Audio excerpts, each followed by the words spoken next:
Oye, Diego, tuviste una formación como particular, digamos, porque tú viviste en Estados Unidos, viviste en Sí, Perú, sí, después llegaste a Chile. sí, Entiendo que hablabas primero inglés antes que español. sí, sí. No terminaste el colegio. No, Nunca fuiste a la universidad. nunca. O sea, has ido muy pocas clases directamente. Sí, sí, ¿Tú sí. crees que toda esa, que imagino que eso sí redundó en un tipo de lectura muy intuitiva y muy saltada, eso redundó en la forma que tú Yo llegaste a creo que escribir sí, era como un poesía? recorrido. Yo nunca pensé en un concepto de carrera. Nunca, nunca. Era donde me tocara nomás. Lo único que sé es que yo, bueno, claro, yo en Perú, ahí me enseñaron a leer y escribir. Ahí aprendí, pero después yo no, nunca me imaginé que iba a poder, que me iba a dedicar a la poesía. No, nunca elegí esto. No fue una elección para mí. Entonces es importante, yo creo que donde me iba llevando la ola, o sea, porque mis padres eran diplomáticos, entonces donde me tocaba. Me tocó en Ecuador, de ahí tengo ya más conciencia. Estuve en Bolivia antes, pero era muy chico. Después Nueva York 3 años y Lima, Perú. Y ahí fue una escuela de vivir también. Y, y con los peruanos me llevé muy bien, a pesar de que tenía mucha gente en contra. Ahí empezaron los bullying. ¿Ya? Nueva York jamás. En Nueva York éramos todos de todo tipo, negros, blancos, amarillos. Nunca hubo discriminación por ser latino ni por nada, en absoluto. Nueva York era increíble en los años 58 al 60, 61. Pero el Perú empezó no por empezó por los antecedentes de la guerra del Pacífico. Eso yo no sabía que Chile había tenido una guerra con el Pacífico. Que tenía 10 años, no sabía. Ahí me enteré y me pedían todo el tiempo que devolviera el Huáscar. Yo pensaba, no sé lo que es el Huáscar, pero me explicaron un poco que era una nave de combate muy hiper desarrollada y tecnológicamente avanzada. Yo dije, bueno, pero a lo mejor me consigo uno equivalente a Estados Unidos y le pido que se lo regale. Le dije yo, una cosa, devolverles algo en esa época, porque era muy fuerte la educación peruana con respecto a la guerra del Pacífico. Entonces, claro, a pesar de que yo tenía la ventaja que no hablaba con acento, hablaba con acento Neutro. norteamericano, pero estuve 2 años. Y después, al llegar a Chile, también bullying también. Porque hablaba como peruano, me decían chileno despatriado. Y me decían sobaco intelectual, porque andaba con un libro aquí. ¿Y ya escribías? ¿Cuándo empezaste a escribir en ese No, sentido? no, no, yo no empecé, yo empecé muy tarde. 14, 15 años empecé. No escribía. Además que nunca tenía, salvo presentar las pruebas, pero no escribía nada. No, no. Estaba siempre atento, viendo el colegio, además que iba de un colegio a otro, que ahí aprendí mucho, conocí muchos tipos de alumnos de todo tipo. Tuve un colegio inglés, después estuve en uno norteamericano y en varios, o sea, estuve en la Cueto, en, en el Finisterra, en el Marshall, donde habían alumnos semiterminales, y en la Cueto también. Habían alumnos que llegaban tarde porque tenían una citación al juzgado por algún problema de juvenil. Todo tipo de personas, de seres humanos, eso es lo que más me impresionaba, lo que más aprendí mucho de eso. Y con algunos amigos también se fueron haciendo. Todavía conservo algunos que son gente que ha desarrollado sus vidas en campos que no tienen nada que ver, porque tienen tiendas de comida, de carnicería, verdulería, frutería, no solo tipos profesionales, arquitectos, abogados, ingenieros, eso. Entonces, es como tú dices, será dispersa, es muy probable porque no tenía una disciplina. Y nunca, yo lo único que supe claro ya en el colegio muy temprano que yo en la universidad no tenía nada que ir a hacer. No sé por qué llegué a esa conclusión muy temprana. Porque no iba a ser profesor, porque no era la poesía no era una profesión, era de alto riesgo, y por ahí seguí, tomé ese camino nomás. Pero si llegaste, así como pensaste que la universidad no era un camino, si llegaste a pensar que la poesía era un camino. Era el único camino posible para mí, digamos, porque cuando descubrí las palabras y el lenguaje, ahí me empecé a pegar una volada intensísima. Y ahí tenía una capacidad de lectura increíble y una memoria impactante también en esa época. Y me acordaba de todo y empecé a relacionar y después empecé a buscar, no una universidad, sino un maestro. En cualquier disciplina, estaba Parra, estaba Lin, estaba Joaquín Luco, el físico. o cualquier tipo que me inspirara. En el fondo buscaba a la persona, la inspiración de una persona que yo sintiera que no era un fake, Ya. que era de verdad, la persona que era de verdad. Y fuiste a donde Parra, ¿no? Entiendo que tú lo Sí. frecuentaste. ¿Fue importante para ti visitar Parra? Muy importante, porque claro, yo lo conocí, la primera vez fue cuando fue al Instituto de Chile, ese que está, ese de la Academia Chilena de la Lengua, donde participó en una traducción bilingüe con un poeta judío, y le leyó ahí, junto con él. Y después me invitó a La Reina, era justo el año que ganó el Premio Nacional, 69. Y ahí lo vi muchas veces y ahí conocí a Jerry Rubin, que era este yuppie, amigo de Allen Ginsberg. No, Parra muy abierto, de una generosidad muy grande y era un tipo que no imponía nada, no trataba de imponerte nada de lo que él pensaba, sino que le gustaba mucho leer sus poemas. Te leía sus poemas que estaba haciendo. Y salíamos a comer a un restaurante en La Reina también. Era muy variado, pero era un ambiente extraordinario. Así, había una polinización en el aire en ese año, de ahí en adelante. Así que, claro, Parra sí, las lecturas más no entendíamos por el inglés, él era muy anglo. Entonces tenía una afinidad con él muy, muy grande. Después no lo vi, lo dejé de ver por la vida que estaba separando. Y sin embargo tú no eres parriano precisamente. Tu poesía no es una antipoesía, sino que una poesía que cree en la palabra, que cree en el lenguaje, no es irónica, digamos. No, Como pero parriano. claro, simplemente, y me gusta mucho Parra. Me encuentro que sus poemas están increíblemente bien hechos. Un gran carpintero, un ebanista. Construye muy bien, es bien asombroso lo que hace con... Y que es muy peligroso para los jóvenes porque parece que es re fácil. Muy fácil, no es nada fácil. Pero sí, porque tenía una visión también, Parra, era más de visión del mundo.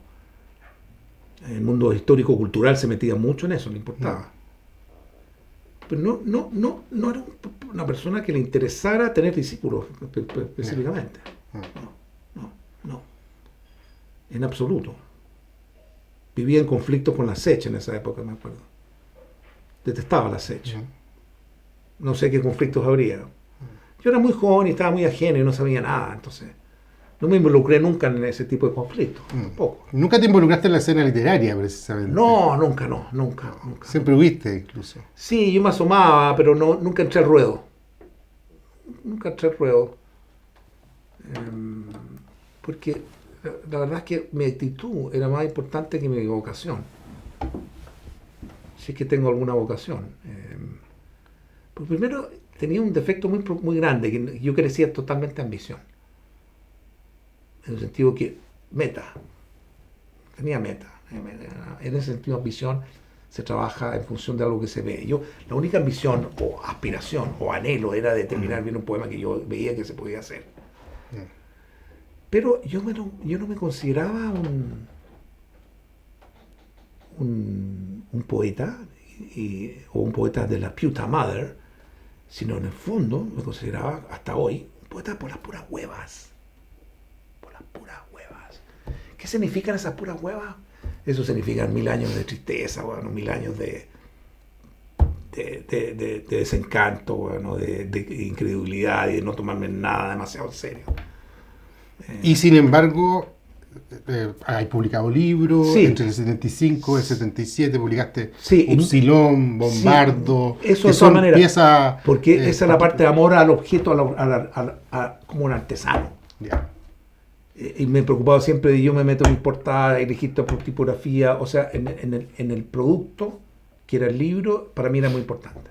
Que esas son, Bombardo y Upsilon son unas piezas que tú construyes con tus manos, precisamente. Exactamente, ¿no? claro. Upsilon, que es una... Claro. Bombardo, que es una serie gráfica. Una serie gráfica y Upsilon, claro, eso está pasado a máquina, con escrito a máquina.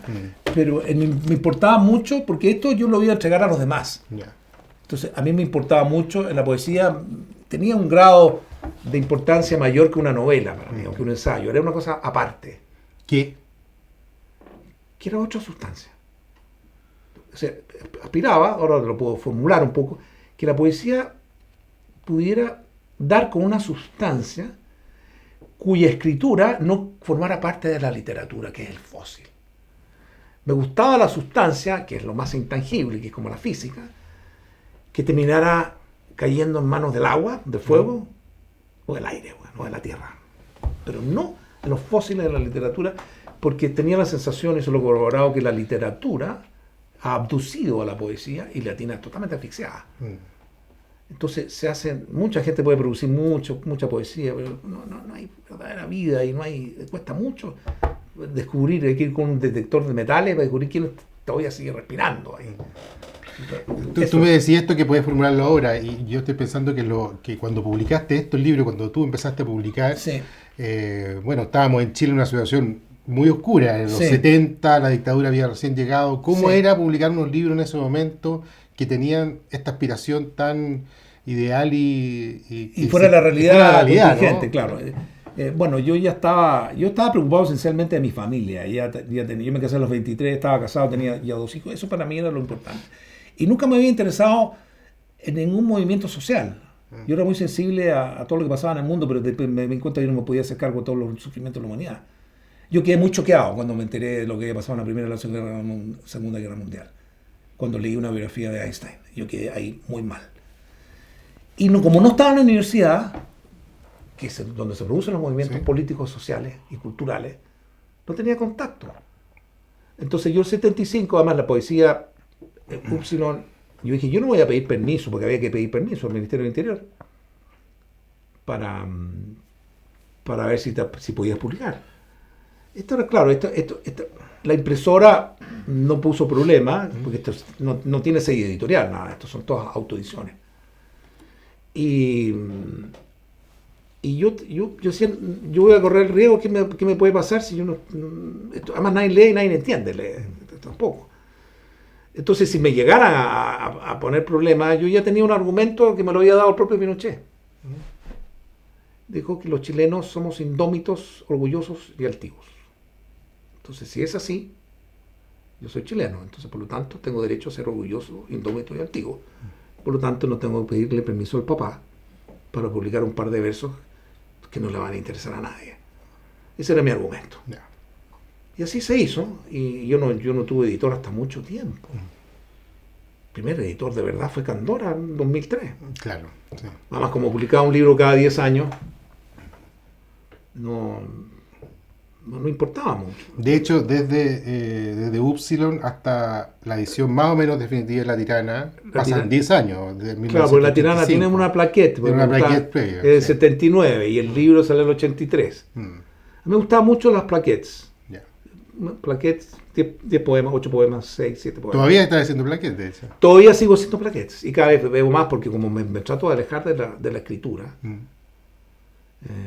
y que es una cosa bastante imposible también, porque si no usas palabras, ¿qué carajo usas? En el fondo estoy con una lucha muy potente contra el aburrimiento. El aburrimiento general. Porque eso es natural que te produce. Después de los 70 años te empiezas a aburrir. ¿Y a los 35 años cómo estabas? Mucha vitalidad, no, estaba trabajando en los Sea Harrier y todo eso. Estoy pensando en La Tirana, que sale también el 85, claro, ¿no? En la edición definitiva. 83. Claro. Y que ahí Enrique Lin dice que es una herejía absolutamente necesaria. No te acuerdas, ¿no? En su crítica. Sí. Porque era también una especie de relato muy salvaje o oscuro y decadente de Chile, ¿no? La tirana era... ¿Quién era la tirana? Era... Chile, claro, Pinochet, era... El gallinero, que es completamente un relato. Claro, es que era eso. ¿Había una pretensión tuya de contar Chile o te salía? ¿Era ineludible hablar de eso? No, es que es una sensación de cosas que se pescan. Son mis receptores de esponjas del medio ambiente, o lo que he escuchado, como veo yo, cómo se produjo todo esto. O sea, en el fondo es, además que tiene mucho que ver la tirana con España, con la colonización, es que el producto que somos, o sea, me he preguntado, pero esto no para dar cátedra de nada, sino para saber, a ver, si nosotros somos productos del encuentro brutal de la ultraviolencia entre españoles y araucanos. Entonces tengo que ver qué puedo sacar bueno de ellos. Y además se refleja la ultraviolencia, está reflejada ahí. Muy fuerte, hay mucha violencia en la tirana. No tengo ningún interés en reeditarla, para nada. Encuentro que debe ser un documento de estudio para que le interese esa época. Pero no como poema, como obra de arte. Ya. Para mí, mi obra de arte, así que le doy la categoría de arte, son los hijos. Ya. Sí, por cariño, casi no por valoración, por una cosa muy subjetiva. Pero no más que eso. Entonces éramos producto de eso, esa ultraviolencia española y araucana. Entonces, ¿de qué estabas tú orgulloso? Yo me sentía orgulloso de que los araucanos no dejaran pasar a los españoles. Eso era potente. Eso tengo. ¿Y de qué tengo que orgullecerme los españoles? Sí, claro. Esa viene la otra pregunta. Bueno, porque ahí está Garcilaso la Vega, ahí está Velázquez. Velázquez, claro. Y está Europa, en el fondo. Entonces, claro, tú puedes ser soy latinoamericano y chileno, por supuesto, y eso, ¿y qué? No tengo que necesariamente poner énfasis, porque lo voy a hacer de todas maneras. Yo puedo estar preocupado de la civilización etrusca, que me interesan mucho los etruscos, y me conecto con los etruscos, igual que y no dejo de ser chileno ni latinoamericano por hacer eso, así como a Huidobro le interesaba la poesía francesa y se metía a escribir en francés. Claro. Entonces, eso es parte de los latinoamericanos, yo creo. Entonces, yo no analizo eso. Yo no me interesa, no intelectualizo con respecto a eso. Me guío más bien por sensaciones, por percepciones o por cosas que he escuchado, que he leído también. O sea, que tengo alguna noción de captar y uno piezas. Raúl Ruiz hablaba de Chile como la recta provincia, ¿no? Sí. Que de recta no tiene nada, que en paz torcida y tiene más curvas que la Torre de Babel. Sí. Son muy reviradas, muy mezcladas, muy difícil de detectar. Nadie capta exactamente, por eso nadie se pone de acuerdo y nadie explica completamente qué pasó con el estallido, más allá de lo físico que se hizo, el estallido fallido, como le llamo yo. Sí. El estallido fallido. Entonces, todas esas cosas son afuera. Además que yo estaba bien guiado por Mallarmé también, que decía que la mejor bomba es un buen libro. Si tú quieres protestar por algo, y además quería saber por qué estoy protestando. O sea, por qué. Además que yo tenía papá que se había educado en Italia y odiaba el franquismo, odiaba el marxismo, odiaba todos los totalitarismos, y era simpatizante de los radicales chilenos, de la época, los radicales chilenos que les gustaba comer bien, que eran liberales, que no eran otro tipo de gente. Y las protestas que habían en Chile pensando en libros bomba, porque había en ese momento en los 80, junto con la tirana estaba, no sé, Carmen Mérez, Elvira Hernández. Había una serie de poesía combativa y a la vez estaba esta otra poesía como más de vanguardia, Juan Luis Martínez, Diego Muñoz, que tú parecías y estabas ahí como en otra parte, ¿no? Ahí... Sí, que yo no tenía contacto con ellos, no sabía que existían. Yo el primero que conocí fue a Raúl, a Zurita. Eso fue ya el 79, o 75 lo conocí, a Raúl. Y ahí supe de la existencia de Juan Luis Martínez, y a Juan Luis Martínez lo vi 2 veces, como te conté una vez, ¿no? Nunca intercambié palabras con él. Me crucé con él en la librería de César Soto y otra vez cuando yo le compré la nueva novela. Y me la firmó y todo, pero hablamos muy poco. Vino a Santiago y estaba vendiendo la primera edición, que es del 77. Claro. Entonces, yo no sé. Y a Pablo de Yoli sí lo conociste, ¿no? Sí, en el colegio lo conocí. ¿Fuiste amigo de Pablo? Amigo relativo, porque era un tipo muy conflictivo, tenía esquizofrenia. Tenía problemas conmigo, pues yo era un espíritu libre que no encajaba. Yo no encajaba en ninguna parte, ese es el problema. Entonces mi capacidad de adaptación era relativa. Y él dirigía la revista de colegio, que era The Lance. Yeah. Y esa revista, y sacamos entre los dos, yo le dije, hagamos una revista alternativa, le puse el Sumenage. Yeah. Y este tipo escribía ensayos, muy inteligente, escribía ensayos y no escribía poesía.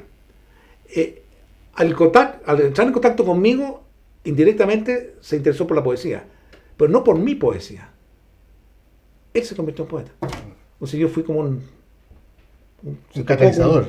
Claro, se topó conmigo y salió el poeta que tenía adentro. Pero no porque quisiera escribir como yo, nada que ver. Además, de hecho, es muy distinto. Sí. Entonces era poco, Y mis universidades eran personas. Yeah. ¿Quiénes otras personas fueron? Era Antonio Casen, que era PhD en literatura, y Arturo Fontaine. Yeah. Son los dos intelectuales que me educaban. Y gente que yo conversaba, y gente que yo veía como Parra, como Lin, ya era distinto porque eran poetas muy definidos. ¿Y quién más? Yo nada más. No tenía... Y otras personas. Era muy amigo, yo me divertía mucho con Carlos Martínez Sotomayor, que era radical y fue ministro de Relaciones. Era muy inteligente, muy divertido, con un gran sentido del humor. A mí me importaban las personas. Las personas, independientes que estuvieran, si fueran ginecólogos, médicos, arquitectos, políticos, depende de la persona. Y yo con Carlos Martínez lo heredé, era amigo de mi papá. Ese tipo con un sentido del humor muy grande me gustaba. Yo no me quería nunca meter en profundidades. ¿No? No. ¿Para qué? Mi instinto me decía, depende, tendría que ser yo un creyente, un devoto. Soy un creyente, pero no de este mundo, del otro. Hay una leyenda tuya, ¿no? Hay una leyenda ochentera, noventera del dandy. Bueno, empezaste a tomar alcohol más o menos grande en tu vida. Sí, claro. Y entraste en una zona... No, ahí entré en una zona muy oscura, sí. Sí, esa es una zona muy oscura. Pero yo no lo diría el dandy porque era un alcoholismo... Fui adquiriendo un alcoholismo severo. Pero yo no había tomado nada hasta los 32. Ya. Ni una cerveza me había tomado. Empecé a tomar a los 32. Y la etapa final, o sea, tuve 10 años, era un bebedor social. Y después ya me embarqué a tomar solo. Y ese fue un elemento altamente autodestructivo. Consciente. Pues yo no quería vivir más allá de los 50. Ya. Decía que la pasada por esta tierra no puede ser demasiado larga. Insistía yo en eso. No quería vivir demasiado tiempo. Esa es la idea del poeta también, del poeta que no puede vivir, digamos, del poeta maldito. Exacto, que no puede vivir y que no. Entonces yo me inventaba, yo quería. Que no ve la G, digamos. Del rockero incluso. Claro, no quería vivir. Exacto, está pero a mí me salvó mucho haber crecido con los Beatles, Bob Dylan, la Joan Baez, los Rolling Stones. O sea, eso me salvó de muchas cosas. Me ayudaron, me acompañaron mucho. Claro, yo pensaba, yo me imaginaba que me gustaría haber sido asesinado. ¿Ya? A contrata legal, que nadie se oponga, nadie se escandalice, por un francotirador de las fuerzas especiales iraníes o norteamericanas o francesas o rusas. Que acaben con tu vida, dices tú. Claro, pero con un disparo de un francotirador que tenía que cumplir un requisito. Tenía que disparar a 900 metros de distancia. Ya. Y que me volara la tapa de los sesos. Oye, esa idea de que te dispararan un francotirador a 900 metros de distancia, Sí. por supuesto no la llevaste a cabo, nunca se llevó a cabo, pero Nunca, sí. hay una idea que también parece igual de poética o estética. Sí. También me han contado esto que hacías tú en los 80, finales de los principios de los 90, Sí. que te movías en radiotaxis. Sí. Más de uno. Sí. Que pedías un radiotaxi y pedías dos más que te acompañaran con una flota, con una escolta. Sí, sí. ¿Lo hiciste más de una vez? ¿Por Lo qué lo hice como hacías? 4, mira, porque estaba loco un poco y para competir contra Pinochet. Ya. Yo también puedo hacer lo mismo. También era un tipo de performance estética, había una Claro, porque acción además, estética. además que yo me hice amigo de los taxistas Ya. y los invitaba a conversar conmigo. Y pasábamos una hora conversando, pagada, que no hicieron nada para hablar de la vida, y lo único que no podían tomar eran ellos. Ya. Yo sí. Y me hice muy amigo de ellos. 4, después nunca más los vi. Ya. Eso era un poco, un juego, era como una manera de canalizar o sublimar una cosa inofensiva. De divertirme también, estaba con una depresión feroz también. Ya. ¿Pero no estabas escribiendo los Sea Harry en ese momento? A ver, Tratando. eso ya había terminado, esto estaba hablando después del 93. Ya. Esto es 96, 95, 97, por ahí. No, eso es mucho después. Los Harry, yo nunca escribí nada con alcohol, Ya. excepto corregir. Yo nunca escribí nada con alcohol. ¿Qué tienen los Harrier que le tienes tanto cariño? Tengo cariño porque es por donde me identifico con esta cosa, este conflicto, esta cosa que es el que yo... Mira, partamos por esto. Yo cuando preguntaba dónde nací, ahí en Chile, ahí quiero ser toda mi vida. Lo que haga lo voy a hacer ahí y voy a ser fiel hasta el final. Y aquí, esto también puede ser callejón sin salida también. Entonces, pero no voy a salir de aquí, ¿y cómo? No pensé nunca salir de aquí. En cambio, los Sea Harry me hicieron salir de aquí. Yo salí simbólicamente con los cigarros. Los Harrier es como el momento del fin de una guerra, ¿no? El fin de una historia, de una guerra de tradiciones que se cruzan, que se pelean, una ciencia ficción pop, digamos. Sí, claro, exactamente. Tiene algo de toda esa época de... Es totalmente post-apocalíptico, ya algo terminó, algo... Sí, es un post-apocalipsis, sí. Era también europeizante, extranjerizante. Entonces, yo le decía a Nicanor, yo voy a hacer una antipoesía, pero la voy a hacer extranjerizante. Y nos reíamos con eso. No tan local, porque lo local es tan bueno, además, ¿qué vas a hacer? Hay cosas muy buenas. Y que se desconocen y que no tienen mayor importancia. Tal vez sea eso lo más auténtico.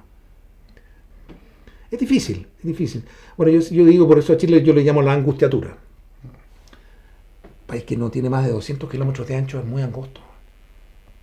Entonces es muy difícil. ¿Por dónde canalizas tú las tensiones? Tienes el mar, tienes la montaña. Tal vez las Antioqueras son la cordillera de los Andes y el Océano Pacífico. Entonces, por eso está muy comprimido de alguna manera. Y lo otro es que país comprimido como Chile, si lo amenazas por el norte, arrasa, como arrasó con Perú y Bolivia en esa época. Entonces la barbarie va a existir hasta el fin de los días, no sé, pero no tengo ningún ideal de cómo se pueden resolver los problemas. Los problemas son tanto más grandes ahora, aunque no pasa nada tan importante como las dos guerras mundiales, que la poesía parece que no tuviera mucho lugar. No son tan importantes los poetas ahora, no cumplen una función social, excepto universitaria, o enseñanza, o se meten en un nicho, se meten en ferias, en concursos, se canaliza por ahí, pero no tiene una función social importante. Pero en tu época de escritura, en tu tiempo de poeta, ¿lo cumplieron alguna vez? ¿Tuviste esos poetas como la función social? No, tampoco. Nicanor Parra no cumplió la función social. Tampoco. Ahí nunca se matriculó. Siempre usaba esa palabra de matricularse, no me he matriculado. Oye, te impacta mucho, me lo has dicho 2 veces en esta conversación, y creo que otras veces lo has mencionado, el incendio, la quema del Museo de Parra, que es un acto que tiene mucho más significado que simplemente saber el contexto del estallido. ¿Cómo lo entiendes? Digamos, o si lo entiendes, no sé. Estoy tratando incluso de explicártelo ahora mismo así a capela, porque creo que eso obedece primero a algo. ¿En qué le afecta a la Violeta Parra a esta gente que trató de destruirlo deliberadamente porque era un plan, todo eso? ¿Por qué? Porque algo... mira, me pasa algo... Lo contrario a lo que el eslogan de la CNN en una época. Es decir, lo estás viendo, está pasando, lo estás viendo. A mí me pasa que yo no sé lo que está pasando, ni lo estoy viendo. Entonces no sé, pero obedece a algo, una ira profunda, volcánica, que viene desde 4 o 5 siglos para atrás. Y Chile es un país muy joven, tiene 220 años de existencia de vida independiente. Entonces, ¿cómo se ordena esto? Es imposible ordenarlo. Yo no sé qué necesidad hay de qué se puede aceptar, qué es condenable, qué no. Sí, pero la Violeta Parra me impactó porque eso significa algo que no entendemos del todo. O sea, yo no lo entiendo del todo. Pero me desconcierta, o sea, me produjo un profundo desaliento. ¿Desaliento en qué sentido? Ganas de no producir nada y de abandonar todo lo que sea creación poética. Pero de hecho, después de eso, tú hiciste un libro, hiciste Graves y Par. Claro, hice un libro. Es un libro también que se parece justamente a Bombardero, a una antología gráfica, una libreta. Exactamente, es un diaporama. Donde aparece el incendio de la Veracruz, no el incendio de exacto, la iglesia de la Veracruz de las Tablas. Se da cuenta de lo que estaba la contingencia. Sí, dejaba entrar todo ese oleaje. Pero era una cosa que termina, finalmente, yo creo que lo importante es la última página del programa Park, donde aparece Einstein muy triste y con la frase, digamos, la NASA está fuera de la costa. Aparece una visión de la Tierra. Entonces la pregunta es, ¿no hay lugar en la Tierra? ¿No hay más lugar en la Tierra? ¿No hay más lugar en el cielo? ¿Qué hacemos? Los tontos que quieren ir a Marte, que vayan. Yo no me opongo a Elon Musk que quiere ir a Marte. Yo creo que no hay que ir a Marte. Eso es toda una desviación del siglo XXI. Ya, termina ahí el Gramercy Park, que es esta pequeña libreta hecha de collages, de poemas, digamos, de recortes, anotaciones tuyas. Termina en esa zona medio oscura, pero también es una libretita de recuerdos de poesía, Cavafy, César Vallejo, Gaetti, Parra también aparece. También Parra y aparecen tus notas, Einstein. También tiene una luminosidad en la lectura, en el recuerdo de la lectura y en irse ahí. Sí. Está ahí adentro mirando eso como también es este tipo de libretas. Yo creo que yo estuve adentro de ruina, claro, adentro sí, un poco. Sí, sigue, en el fondo ahí hay un gran amor por la poesía. En el fondo eso es, en el fondo sigue habiendo un gran amor por la poesía. Amor en el sentido de que creo en la poesía. O sea, nunca he descreído en la poesía. Eso, la poesía no necesita religión. Ahora, lo que pasa es que de viejo te vienen reflexiones de viejo. Por ejemplo, las últimas palabras de Liszt, de Franz Liszt, al final de su vida, que terminó como clérigo en la iglesia, dijo: gracias al amor que me salvó de mí mismo, gracias al arte que me salvó del amor, y gracias a la religión, en el caso de él, que me salvó del arte. Y yo le agregaría, en mi caso, y gracias a Dios que me salvó de la religión. Entonces vas como desprendiéndote. Siempre tienes que salvarte de algo, además. Claro, pero hay que desprenderse, no acumular. O sea, por eso el desprendimiento es más bien busca un ligado, más que un legado. Un legado está muy bien que hay un legado porque son puntos. A mí me sirvió mucho los legados. Cuando tú despiertas en Chile a los 15 años 16 y te encuentras, te fijas con estos templos que se llaman Neruda, Huidobro, Mistral, de Roca, Parra, te sentís muy protegido, eres un rico heredero. Yeah. Yo me sentía un rico heredero, yo no tenía que competir con nadie, tenía este respaldo de este tipo que me tenían hecho un trabajo enorme para atrás. Entonces, por eso creo que esos son los legados que valen la pena conservar. Los otros son materias de estudio, minucias, muchas obras que no pasan a la prueba del tiempo, que envejecen mal también, o que pueden ser documentos de época interesantes por el tiempo que se vivió. ¿Y está en esos gigantes? ¿Está Roberto Mata? Roberto Mata aparece después. Yeah. Cuando yo le mando una plaqueta a los Harry a Mata y me contesta una carta. Muy positiva, muy buena la carta. Y me corrige un verso. Yeah. Que estaba bien de idea, pero está equivocado, no funcionaba. El verso original dice: íbamos a devolver los adiós a estos pendencieros. Mata era más positivo y dijo: íbamos a devolverles el Dios a estos pendencieros. O sea, creía que yo los desahuciaba totalmente en el poema, entonces no ni siquiera el Dios dentro se lo iba a tolerar. ¿Te gustaría volver a escribir un poema como Sir Harry? No está en el radar. Ese trabajo de escritura, digamos, ese poema. No se me ha dado. ¿Pero te gustaría volver a hacerlo, no? Si se me da, claro. Pero si no siento remordimiento o frustración. Ya. Porque yo, eso se puede decir, no he hecho lo que he querido. A mí se me han dado a hacer ese libro. Y eso lo considero un regalo. Por eso me llamo hijo del don, no el talento. Y tuve que hacer esos 4, pero no puedo hacer lo que yo quiero, ahora quiero hacer esto. No, señor. ¿Te fijas? No tengo musa, tengo, es como un mandato, pero no en el sentido beato de la palabra. Es una fuerza que te va llevando y se te conjugan y se te prenden las luces que tienen que aparecer. Porque yo, en el fondo, viene de un problema que yo no sé escribir. Como que nunca aprendí a escribir.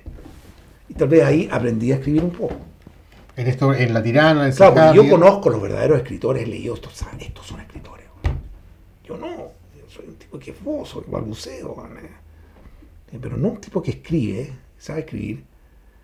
Y eso he leído mucho, por eso he leído muchos ensayos, porque ahí se piensan. Los franceses me gustan mucho, Paul Valéry, bueno, me encanta. Bueno. No como poeta, sino como ensayista. Y también los que saben narrar. Pero que escriben muy bien. Hay gente que escribe extraordinariamente bien, aunque estén hablando de temas que no te interesan. Muchas veces leía cosas de gente que no me importaba porque quería ver cómo escribía. Por ejemplo, Ratzinger. ¿Ya?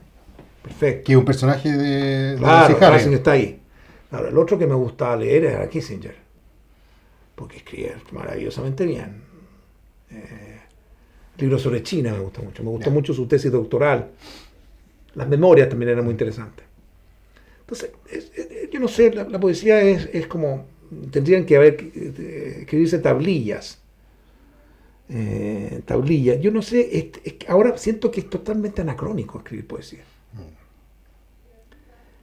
Y además pero lo anacrónico tú dices escribir verso, no, verso, o también y Annapurna, ponte tú, Gramercy Park. Es que, ¿son la misma familia? ¿Están ahí mismo? Sí, es que eso ya es una interacción visual, palabra e imagen.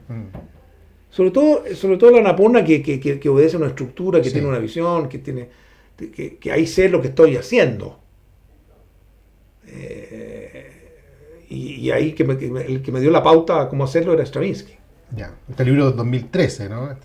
Sí, en 2013, claro. El principio de similitud de Stravinsky fue fundamental en su poética musical. Yo estoy muy vinculado a la música, los músicos me interesan mucho, Debussy, cómo piensa un músico. Por ejemplo, cómo trabajaba Debussy, que de repente veía un relato, leía un álbum, iba leyendo por acá, y se saltaba, se fijaba en las cosas que se fijaba, y hacía caso omiso al relato. En el fondo, la libertad de poder moverse, y eso te implica pegarte caídas muy fuertes. Pero eso te digo. ¿Tú te caíste muy fuerte? Yo creo que me he caído muchas cosas, pero lo que pasa es que no se han publicado. Yeah. Me ha salvado el silencio. Yo creo que sí. Yo me doy cuenta cuando algo es impresentable. Sin duda. ¿Tú crees que el verso está obsoleto, la poesía está obsoleta, pero está muerta? No sé, no. Yo creo que yo tengo un problema no resuelto, que es que hoy día se me hace que no tiene sentido hacer poesía. ¿Y qué es lo que hay que hacer? No se trata de hacer versos. Ok, entonces, ¿de qué se trata? En eso estoy tratando de averiguar qué se trata. Como se hacía antes, o sea, sacar un nuevo libro de poemas. Además que no se puede hacer. Mira, Resistencia en la Tierra resiste 2 partes. La tercera ya empieza a declinar. Neruda nunca pudo producir algo de esa intensidad, de esa maravilla, como los 2 primeros libros de Resistencia en la Tierra. Después del Trasor no hay más. No puede alcanzar ese nivel. Tú no puedes volver a alcanzar ese nivel. Casos de excepción, que escriben lo mejor de su vida después de los 50 años, como Yeats, o como Vallejo, que muere a los 48, 47. Pero, ahora, yo comparaba hacer los Harrier o la Tirana, en la intensidad o la concentración es equivalente al combate aéreo entre un MiG-25 y un F-16. La intensidad entre 2 pilotos en combate aéreo.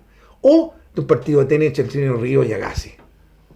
La intensidad, esa es la poesía, una intensidad de tensión, de red, de ángulo, de límites. A mí los límites me importan. Ahora, ¿qué quieres jugar? ¿Badminton? ¿Ping-pong? ¿O tenis? Elige. Entonces, yo no puedo tirarme hacia a cosas grandilocuentes, o sea, archivos, expedientes, 1000 páginas de algo, ¿no? Salvo cuando se justifica un libro así como se justifica Virgilio y Dante también. ¿Pero tienes ganas de jugar? Para eso parece que eso es lo importante, que tengo que recuperar las ganas de jugar. Tengo honestamente pocas ganas de entrar a jugar. Y necesito entrar a jugar porque el juego es muy importante. Tal vez por eso el Gramercy Park era un juego. Hay que empezar a jugar. Ahí lo comentamos un ratito. En el año 80, cuando fuiste a la casa del Indy, fue varias gente, varios jóvenes poetas, estaban conversando, hablaron mucho rato y él te preguntó un par de cosas. Tú dijiste 2 líneas, realmente 2 líneas, donde había gente como Rodrigo Lira, Mauricio Victorat, Roberto Brodsky, que hablaban y hablaban. Y tú dijiste... buscando un medio de expresión. Estoy buscando un medio de expresión. ¿Todavía lo estás buscando? Por lo que tú me dices, me miro ahora, yo creo que sí, todavía. Claro, porque yo tengo, es decir, la virtud y el defecto, probablemente, de no ser educado. Porque ¿qué es lo que pasa por el colegio? O ser educado de otra manera, mal educado también. Por ejemplo, tú sacas que hay gente que es matea y que trabaja mucho y el resultado es muy árido. Yo no tengo esa educación. No. Yo pregunto muchas veces, le pregunto a Tony, oye, ¿qué es lo que es una sintaxis? ¿Cómo esto lo escribo así o así? Entonces yo empiezo a preguntarme, ¿cómo estás más claro? O por ejemplo, muchas palabras que yo no me gustaba y de repente pues colocaba palabras provisionales, no encontraba la palabra exacta. Y además hay una tendencia también a la prosa en la tirana. Me dijo un argentino que aquí hay un cuento, hay un relato. La poesía es un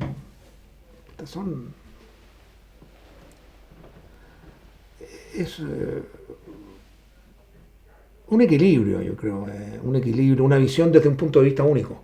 O sea, la poesía aporta un ángulo de visión del mundo que otros campos no aportan. Creo en eso. O que otros campos aportan, pero desde su campo. O sea, la biología, la física, la química, la música. La poesía siempre aporta un ángulo de visión que no está en la novela, ni siquiera en el ensayo. Y por algo los filósofos siempre se refieren a los poetas. Y en Chile los novelistas fanáticos siempre agarran a un poeta. O a Neruda, o a De Roca, es cierto, les interesa a los poetas. Porque ¿qué es lo que es un poeta? Tal vez no sea más que un concepto, ni siquiera una realidad. Porque uno se complica la vida para defenderse de este mundo. Eso también lo creo. Porque si me preguntas cómo soy yo soy bastante sencillo.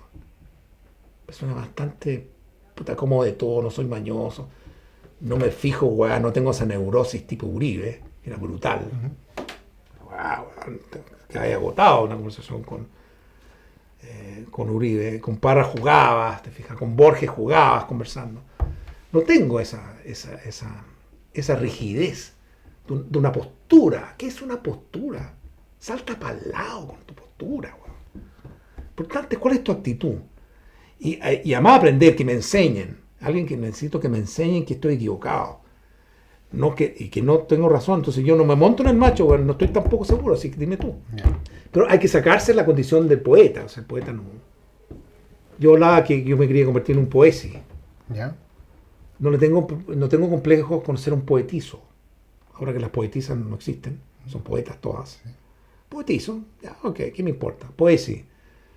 O sea, ¿cuál es la diferencia entre el poesía y el poeta? El poeta lleva el peso de la cruz. Y el poesía es el niño no mandado. ¿Qué le pasa? De repente el hilo, la aguja. ¿Qué le pasa a un instrumento al poeta que está operando? Quiere que no se le muera el paciente. ¿Has imaginado alguna vez qué van a ser, qué son hoy día los Harrier, la tirana, esos poemas en este concierto de poemas de la poesía chilena en estos gigantes? Neruda, Parra, Mistral, Huidobro, ¿qué son tus poemas? Yo creo que se puede convertir en una especie de sal y pimienta. Para echarle algo que está un poco. Pero no califican. Yo no tengo ese problema, yo no califico para confrontar una cosa con Neruda, Huidobro. No califico. Entonces yo estoy libre de eso porque esa es mi medida, no soy más. No llego a ese nivel. No estoy a esa altura, eso lo tengo claro. Entonces no hay un conflicto. No tengo un conflicto. Además, se acordarán para un poco de sal. Maquina tiene una sal rica que sacó por acá. Porque alguien que ha leído en profundidad, sea poeta o no, Presencia en la Tierra, Poemas Humanos, Vallejo, España parte de mi Alta Sol, está hablando de Hispanoamérica, se da cuenta que esa hueá es tremendo. O sea, si lo lees, lectura lenta, no lectura rápida, eso es extraordinario. Igual que Machu Picchu, también es extraordinario. Saquemos esa cosa aparte. Entonces, y Neruda además es un tipo que escribía un libro tras otro, estaba encantado. Lo hacía para divertirse. Dejó 5 libros póstumos, que por supuesto que ¿qué te interesa? No va a llegar jamás a un nivel parecido siquiera a lo que había hecho antes. Incluso y se dio el gusto de publicar la incitación al nixonicidio, el avance de la Revolución Chilena, y le importaba lo mismo que fuera un panfleto. Estaba más allá de esa hueá. Pero no me veo calificando para nada. Yo creo que puedo calificar nada más que unos poetas de mi generación o algunos de mi generación que puedan ser considerados como Neruda o como que puede ser Zurita o Han también, que son postulantes de esas cosas, o qué sé yo, o Rojas o Lin, que nunca recibió el Premio Nacional, cosas de ese orden. Pero no sé, no es una cosa que me inquieta porque yo estoy en el camino del desprendimiento, no de la acumulación. Muchas veces has dicho que estás en un retiro. Sí, ese retiro es el retiro donde yo agradezco mucho esta conversación, esta visita, porque me hace falta el contacto humano, personal entre las personas. O sea, así, yo como no hago nada por virtual, nada virtual ni digital, ni emblemático, ni sistémico, ni informateado, más libre, más sencillo. Busco eso, busco más, y creo mucho en cosas que no predico, porque nadie me las va a creer. Yo creo que hay que hacer poco después de los 70 años, porque tengo la sensación de que después de muerto voy a tener mucha pega. Pues yo creo que siempre he creído que he estado vivo antes de haber nacido y que voy a seguir vivo después de muerto. Eso es personal. Yo no lo pongo, no lo predico. ¿Quién se cree este weón? Nada, weón. Pues lo único que sé es que estuve vivo antes de nacer y voy a seguir vivo después de muerto. Entonces, me atrae el tipo de tareas que pueda tener que hacer después de muerto.